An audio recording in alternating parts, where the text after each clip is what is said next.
Hi, my name is Emily. I'm a faithful follower of Christ, and I am addicted to sugar, flour, and binging. Claire, what are you doing? That reminds me of that movie, Harold and Maude. Anybody? Harold and Maude? Anybody?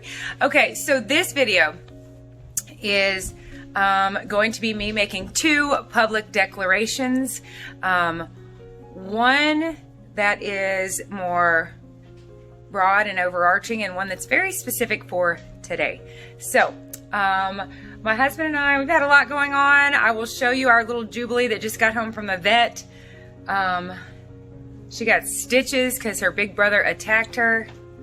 And, but even with all this going on and maybe another winter storm coming, we are headed out of town. And let me show you what I want. I want to come back in town tomorrow night, and where is it? Where's number 12? There it is. I want to claim number 12. I want to take this Post-it note, fold it in half, stick it in this tissue box. Eventually get to that right there, 30 days in a row.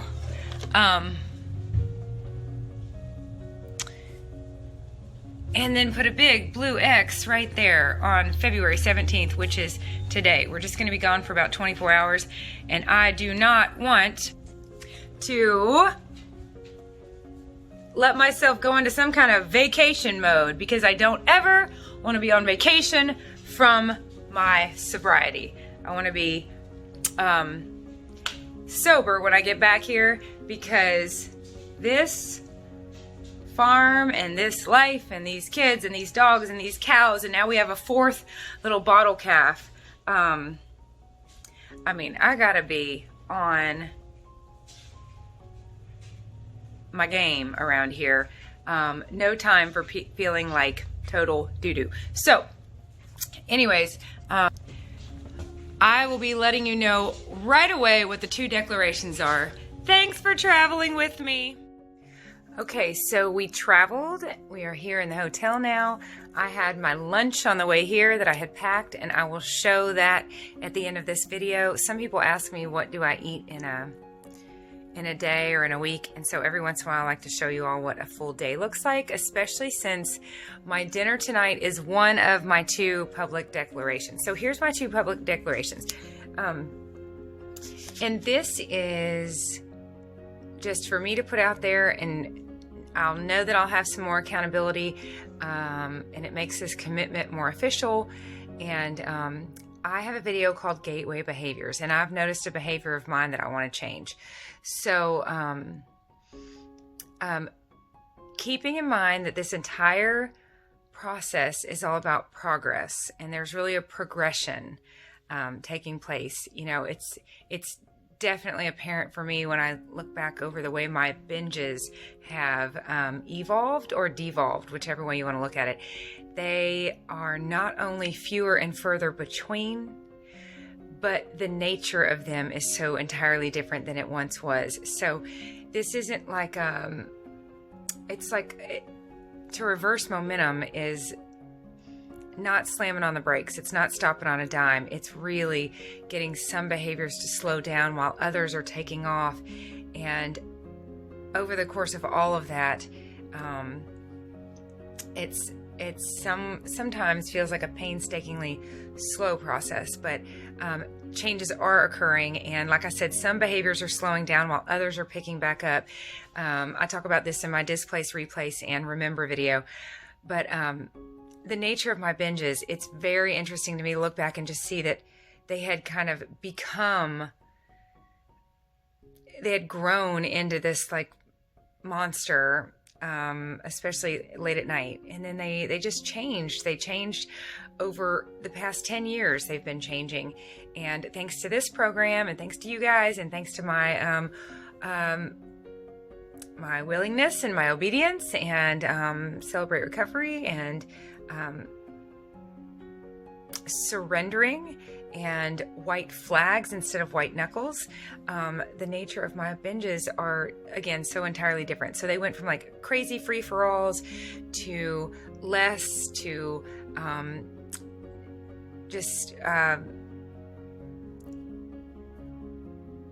the amount of what I would eat, or the substance of what I was eating, has just really, really changed, and it is coming to a halt, and I'm super excited about that. So just like my gateway behaviors video, there are behaviors that we want to pay close attention to, and part of changing direction is appreciating that we change. If we want to go from like a 180-degree turn, let's appreciate every one of those degrees. And this is something that I want to do to change my behavior. So here's the behavior. The behavior is eating my breakfast at, I've talked about this before, at like 12:05 a.m. So the clock has ticked. It's technically a new day. It's now, it's now in the a.m. again after midnight. And I figure I could go ahead and have my breakfast and basically go to bed and then make it on 2 meals tomorrow. So I want to stop doing that. I've only done it once or twice in the past like 2 months. It's really not, it's not a big deal. But what happens is once you clean up some huge behaviors, the little ones are the ones that become a big deal. And they could become the stumbling block keeping me from where I'm trying to get where I'm trying to go. Like I've said, it's like cleaning out your vehicle and you get the giant bags of fast food wrappers in the trash. You can't even see the dirt and the filth until you get all that out of there. And now I'm starting to see some dirt and filth that I want to deal with and I want to clean up. So there are so many problems with eating my breakfast at 12:05 a.m. Number one, that's my addiction getting its way. Number two, I'm not breaking a fast because I have not slept and it's not been that period of time between dinner and breakfast. Number three, I'm eating and then sleeping. That's not the right order that I want to be doing. I want to fuel up and then go. I want to let my leptin do its job. Number four, I don't want to give in to ghrelin at night. Ghrelin kicks in and I want to be, I don't want to be reactive to ghrelin. And then obviously, then it only leaves me with 2 meals to make it through the rest of the next day, or technically that day. So there are just all sorts of things that are not good about that behavior, especially with me surrendering and finding freedom. So here's my public declaration there. I will not eat between the hours of 12 a.m. and let me start over. I will not eat between the hours of 12 a.m. and 5 a.m. Okay. And I am saying that because I know myself well enough to know that I won't eat at 11. I won't eat at 11:30. I will wait, and I have done this. I won't do it anymore, but I have waited until the clock struck midnight so that I could eat. There is another reason not to do that. It totally messes with my sleep. If it's 10:38 and I'm really hungry, I think, hey, I could mess around on YouTube or watch a movie or clean the kitchen. I could kill an hour and 22 minutes so that I could eat my breakfast. That just has not good written all over it. So my public declaration number one is that I will not eat between the hours of 12 and 5 a.m. And I say 5 because there are times where I might need my breakfast after that 5 o'clock hour. Again, I know myself well enough to know that eating at 10 or 11, by the grace of God, is no longer much of a problem for me. So I want to keep these declarations and these don'ts that I give myself, I want to keep them very, very specific so that I don't run the risk of rebelling against them. I don't want to give my brain any reason to think, well, this isn't realistic, or this isn't necessary, or this is a little much. No, there's no reason for me to eat between 12 and 5 a.m. So there's public declaration number one. If you want to join me in this, let me know below, and it can quickly become a public pact between us. Number two, my public declaration is that this meal tonight at wherever we go, I don't even know, the roads are bad, the snow is here, I don't know what tonight's going to look like, but we will be at a restaurant, and my public declaration is that I will claim victory on day 12. Day 12, I'm coming for you. I want the X, I want the Post-it note in my little tissue box, and dinner tonight will be somewhere in the eyeball range of 14 ounces of vegetables, 4 ounces of protein, and 1 tablespoon of fat. I will attach a picture at the end of this video. That's it for now. I'm going to enjoy some peace and quiet. Again, the roads are bad and they gave us the option of doing this online, but we had some babysitting all lined up and we were like, oh, we're going. So we were laughing saying, it's probably just gonna be us here and anyone else with 5 kids. So I just brewed myself a little cup of decaf coffee, my black water, which reminds me that tomorrow morning I will be meeting Alina for breakfast. Alina is, and I really hate saying this, I hate wording it like this, she's one of my subscribers. I don't even know actually, Alina, I don't even know if she's subscribed to me, I don't know, but she watches my videos. But she's so much more than that. Alina has become a very fast friend and a sister in Christ, and I am right now 26 miles from her. So we will be meeting tomorrow morning for breakfast, and with her permission, I will share a video of me getting to meet Alina, yay, which when I talk about rewards and keeping our brain interested and keeping our brain lit up on things other than sugar and flour, this is very different for me to be sitting here in a quiet moment without sugar and flour. Normally I would have had some snacks or grabbed some chocolate, I don't know what, and sat here and enjoyed this moment with drugs, sugar and flour. But instead, again, it's me and my decaf and a cozy hoodie and a cozy pillow, and I'm gonna watch some YouTube videos and then take a nap because I can. But along this journey, we have rewards that are far greater than chapstick and lipstick and knew this and knew that. We are making connections, which also fire our brains up, and meeting Alina tomorrow for breakfast is absolutely a reward for me on this journey. And just knowing that I'm meeting her, knowing that I'm not on this little mini vacay by myself. I'm actually going to meet up with a Brightline eater tomorrow morning. She's texting me right this second. So that in itself is a reward, and it is keeping this horse, me, with this carrot dangling, moving right along in the right direction. So thank you for hearing my public declarations. Again, I will not eat between the hours of 12 and 5 a.m. and I will keep today bright. All right, I love you guys, and here is the rest of this day and my breakfast and lunch that are already in this belly. I'll talk to you later. Bye. Okay, so P.S. What I'm doing is I'm working to be transparent, and I am you know, what would keep me from making this public declaration and then going ahead and still eating after midnight? Well, what would keep me from doing that is a genuine desire to work on my own personal integrity. So I just got a good comment from Natalie. Natalie, I hope you don't mind me pointing this out, up underneath my Tightening the Ship video. And she said that she appreciated me quoting Susan Pierce Thompson, if you focus on the lines, you'll lose the weight. If you focus on the weight, you'll lose the lines. And she said she is going to start celebrating her behaviors by kind of drawing a little highlighted square on her calendar on all the days that are bright. And that is so fantastic, as opposed to like a big X on the days that aren't. She's focusing on the behaviors that she wants. And what I was telling her is that I know you want to lose weight, but there is no way to lose weight and accomplish that with lasting success without modifying our behaviors. We have to modify our behaviors. So we've got to reinforce the behaviors that we know are going to get us there. Yes, we have these goals, but the only way to get there is we've got to behave our way there.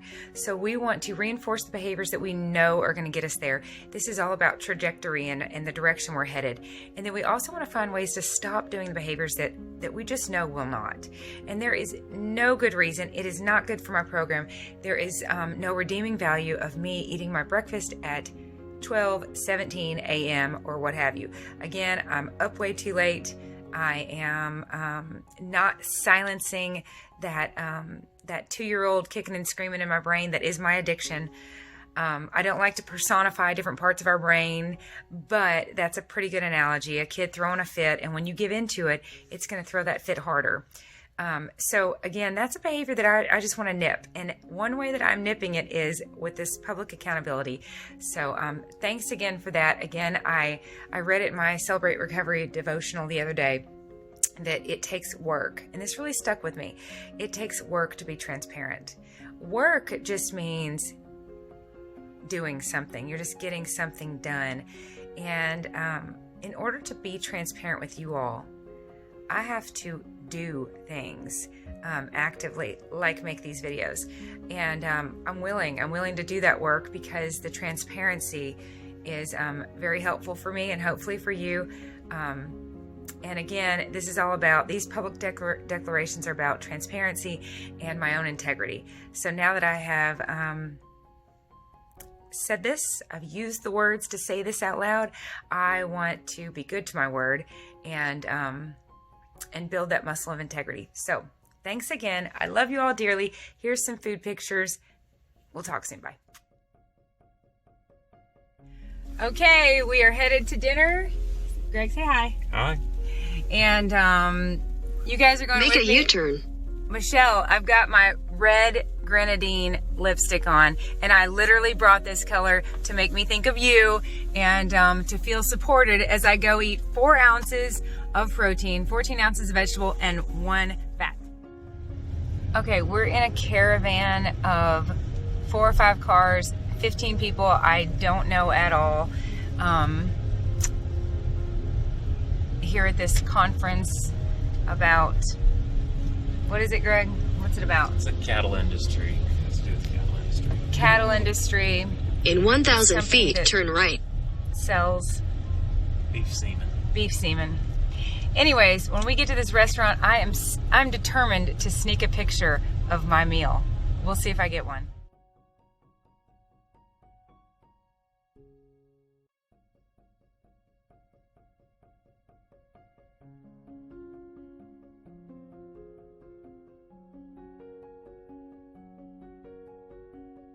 Jubilee's home, and we're so happy she's home.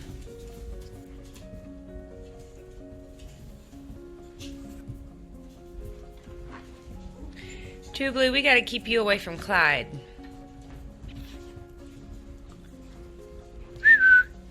Jubilee, good girl. Okay, so here is what I committed to eat today. I emailed this to Diana last night. I already had 4 ounces of cottage cheese, 1 ounce of Triscuits, and 6 ounces of fruit. And I'm gonna pack this right now for the car on the way there. 2.5 ounces of walnuts, that's my protein and my fat. 6 ounces of peaches, 6 ounces of carrots, 1 ounce of Triscuits. And then tonight for dinner, I commit to eating 14 ounces of vegetables, 1 tablespoon of fat, and 4 ounces of protein.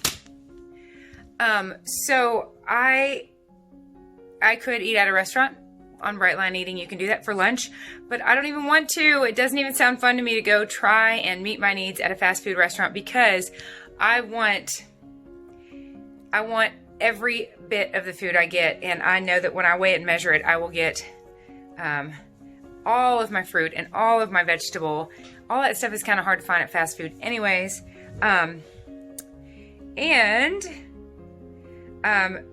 The dinner, I'm going to do my best at this restaurant we're going to. So I will take a picture and include it here for extra accountability. Here we go.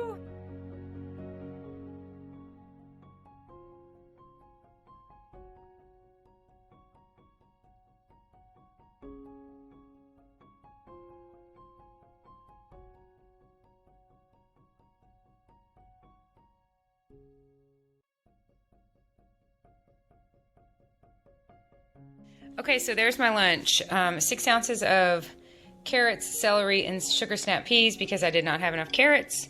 2.5 ounces of walnuts, 6 ounces of peaches, 1 ounce of Triscuits, and some Cajun seasoning, and 2 tablespoons of General Tso's stir-fry sauce to help the vegetables go down. So this is my protein and my fat, my fruit, my vegetable, and my grain.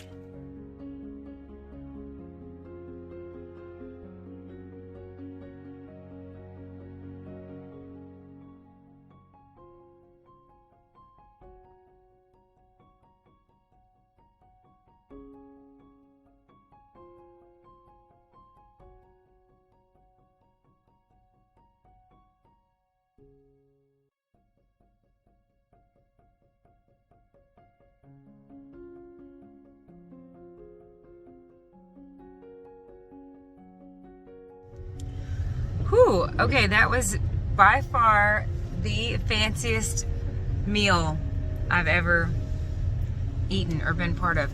Did you notice I snuck a picture to show you that you could get a drink for $150? Greg got 3 of them. No, he didn't.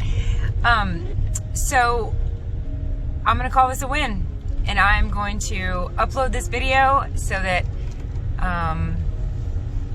you guys are with me on this day, and I'm going to claim victory when I get home on day 12, which was February 17th. So the portions were strange, and it was a little tricky. In 800 feet, turn left onto 8th Avenue South. Susan Pierce Thompson talks about in her 365 Days Bright video, a couple months ago, she made a video about her 1 year bright, and she said that there was a few factors that allowed her to have a year bright, and some of it was Take the next left onto 8th Avenue South. Sorry, my GPS is going off. Some of it was grace, some of it was, I don't remember what all she said. Good support, I don't remember exactly, but I do remember one thing she said was making sane choices. So yes, I said I was gonna have 4 ounces in of a quarter protein. mile at the traffic circle. Take the second exit onto Korean Veterans Boulevard. Mignon was 8 ounces, and I think it was a sane choice to eat the whole thing. I don't think anybody in their right mind would have left 4 ounces on that plate. And I was already drawing plenty of attention to myself. I was the only one that did not get dessert, but did you notice I had a little cup of delicious decaf coffee? So anyways, I'm gonna call it a win. Thanks for spending the day with me, and I love you guys. We'll talk again soon. And by the way, there will be no video of me getting together with Alina tomorrow, but there will be someday. This weather is just too crazy, and I do not trust myself to drive in it. So that's it for now. Thanks a lot. I appreciate your all's love and support. We'll talk again. Bye. Okay, one last thought. It's at one point I had eaten this piece of, what's that meat called, Greg? That was like starts with a P. It looks like salami. It's like ham, but it's not ham. Pastrami. Pastrami, I think. Anyways, I got so much stuck in my teeth, and I snuck off to the bathroom to floss my teeth, and I thought, this is way fancier than my life typically, and I'm sneaking off to floss my teeth. It felt very Pretty Woman, and when I sat down, I thought, oh my gosh, I feel like I'm gonna fling something. There was oysters involved, and I thought, I feel like I'm gonna fling one of these, and the waiter's gonna say, happens all the time. So there's your Pretty Woman references. That's what the whole thing felt like. It was fun. Oh, I'm kind of looking forward to getting back to my cans of beans and peas tomorrow. All right, that's it. Love you guys. Bye. Okay, back at the hotel. One final thought. I was sitting there at that restaurant, and I could see we were kind of up high, and I could see out the window, and the snow's falling. It's beautiful, but it reminded me of this past a year ago in October. So I started Bright Line Eating October 24th, and we took our kids to the beach the first week of October, and when we were there, I was trying to count macros. So I had not started Bright Line Eating. I was counting macros, and while we were at the beach, I decided to take the week or the few days off of the diet that I was on. And I remember getting one of my kids to go with me very, very late at night to a gas station to get the drug that I'm addicted to. So Susan Pierce Thompson talks about, addiction being, would you travel? Would you go out of your way to get it? And I went so far out of my way to get it. And part of this visit, this trip, this little getaway is strange because there's no sugar and flour involved. There's no alcohol involved. There's no overeating involved. There's no snacks involved. But it's good for me to remember, been there, done that. I have been there and done that so many times I cannot count. And it cost me. And Susan Pierce Thompson, she's been talking about that Proverbs, that Spanish proverb, I believe. Take what you want and then pay for it. And boy, I paid for all of that sugar and flour that I took. And I feel like I'm just about out of debt. So again, it was October. It would have been October of 2019. And I took one of my kids and we went to a gas station and I was able to find a pizza place. It was so hard to find a pizza place. It was open that late at night, but I found one. I went so far out of my way to get the drug that I'm addicted to. And I came back with loads of chocolate and loads of pizza and loads of chips and like little Debbie cakes and all of this. Again, I've said this before, in the guise or whatever of I sort of spun it that it was like for my kids or for my family or it was for me to get high. And this isn't easy staying sober, but this is a much preferred. They say choose your heart. That was hard. This is tricky. This is a little difficult, but it's just so much better. So that's it. I love you guys. Have a great night, and we'll talk again soon.